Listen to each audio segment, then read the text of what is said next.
Ijoollee keenya guyyaa har'aatiin wal waraansa gidduu waraana bilisummaa Oromoo fi waraana mootummaa gidduutti ta'een godina Shawaa Lixaa Aanaa Coobii keessatti lubbuun namoota nagaa hedduun darbuun gabaafameen gabaasa guutuu dhageessu. Oduu keenya itti aanuun pirezidantiin mootummaa naannoo Oromiyaa Obbo Shimallis Abdiisaan naannoo Oromiyaatti nagaa buusuuf yoo jaalmarroon fedhii qabaate ani iddoo inni jirutti deemee isa waliin mari'achuun waan inni jedhe hunda gochuuf qophiidha jechuun dubbateen gabaasa guutuu dhageessu. Oduu keenya xumuraatiin naannoo Oromiyaa bakkoota hedduutti hanqina boba'aa mudatee wal qabatee rakkoon geejjibaa hamaan uumamee jira.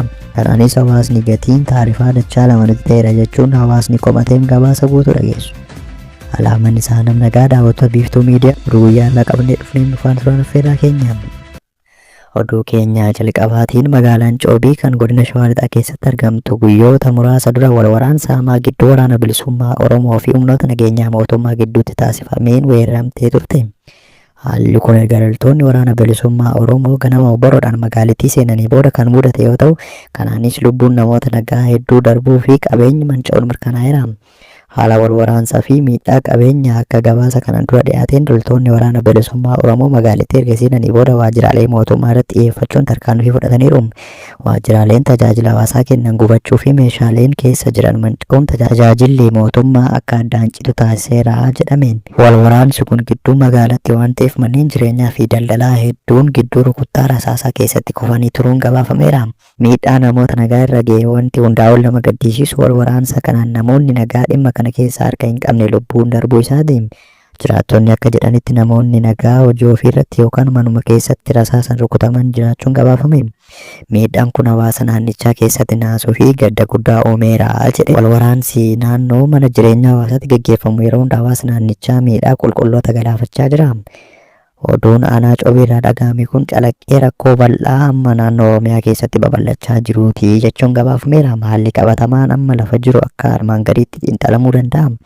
Wal waraansi magaalatti galuu waraanni kanaan dura godaa yookaan bosona keessatti gaggeeffamaa ture yeroo ammaa gara magaalaa gidduutti dhufeera. Kun ammoo lubbuu namoota nagaa balaa irra buusaa jechuun gabaafameera. Qabeenya bu'uuraa madda jireenyaa ta'an dhiiga akkasumas baasii fi jireenya dhiyeessii nyaataa irratti dhiibbaa guddaa uumaa jira jedhame.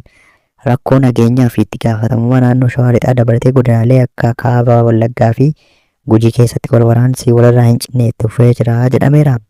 Hawaasni gidduu lamaanitti dararamaa jira kan jedhe gabaasni kun gama tokkoon mootummaan nageenya nan kabachiisa jedha garuu lolli magaalaa keessatti gaggeeffamu lubbuu lammiilee hin baraarree jechuun dubbatameera.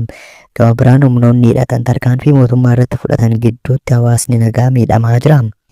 Akka gabaasni ba'ee akeekutti loltoonni waraana bilisummaa Oromoo erga magaalittii keessaa ba'anii booda amma magaalittiin to'annoo mootummaa jala jirti. Ta'us nageenyi guutuun bu'eera jechuun hin danda'amu. Jiraattonni sodaadhaan kan guutaman yoo ta'u deebisanii dhaabbachuu fi yaaddoo lolli lammataan uumama jedhuun rakkachaa jiru jedhameera. Dhimmi Aanaa Coobii kun rakkoo siyaasaa waraanaa nagaan xumura argachuu dhabuun akkamitti hawaasa nagaa akka aarsaa kaffalchiisaa jiru agarsiisa jedhameera. Mootummaan nageenya lammiilee eeguuf dirqama qabaatus wal waraansi magaalaa keessatti gaggeeffamu miidhaa lammiilee irratti ga'uuf itti gaafatamummaa jala hin jiru jedhameera. Furmaanni waaraa ta'e marii siyaasaa dhugaa irratti hundaa'e qofaan ta'uusaas lafa irratti mul'achaa jira jedhameera. Oduu keenya itti aanuun kora nageenyaa qeerroo fi qarree guutuu Oromiyaa Bishooftutti taasifameen sagaleen dhukaasaa naannichatti dhaga'amuu dhaabuuf waamichi dhiyaate.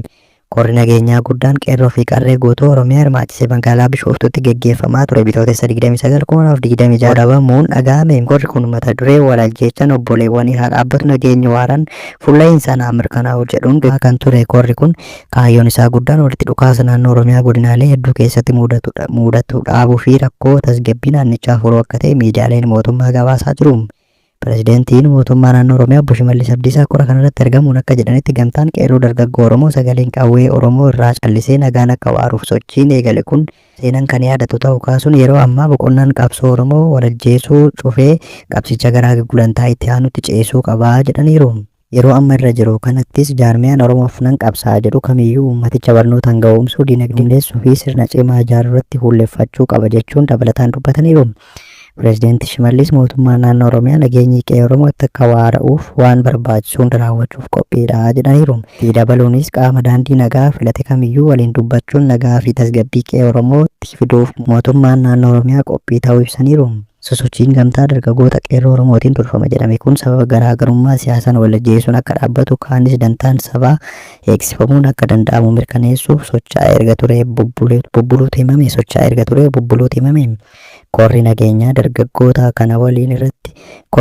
dargaggoota kana irratti sagalee dhukaasaa biyya goolu dhaabuuf dargaggoonni kunniin qabxiilee 7 diriirsuun golabamee jira jechuun FMC'n gabaaseera. Oduu keenya xumuraatiin naannoo Oromiyaa bakka hedduutti hanqina boba'aa mudateen wal qabatee rakkoon geejjibaa hamaan uumamee jira jedhame. Jiraattonni magaalota gurguddoo akka Finfinnee, Shaggar, Walisoo, Shaashamannee fi Adaamaa Naqamtee irraa dhimma kana irratti yaada isaanii kennan akka ibsanitti bakka tokko gara bakka tokko socho'uun baay'ee ulfaatee jira jedhaniiru. Geejjibni hawaasaa dhabamuun sochii dinagdee fi hawaasummaa lammiilee irratti dhiibbaa guddaa uumeera. Konkolaattonni muraasni tajaajila geejjibaa kennan hanqina boba'aa kanatti fayyadamuun taarifa mootummaan murteessin ala dachaa 2 fi isaa ol dabalatanii nama fe'aa jiru jedhan jiraattonni.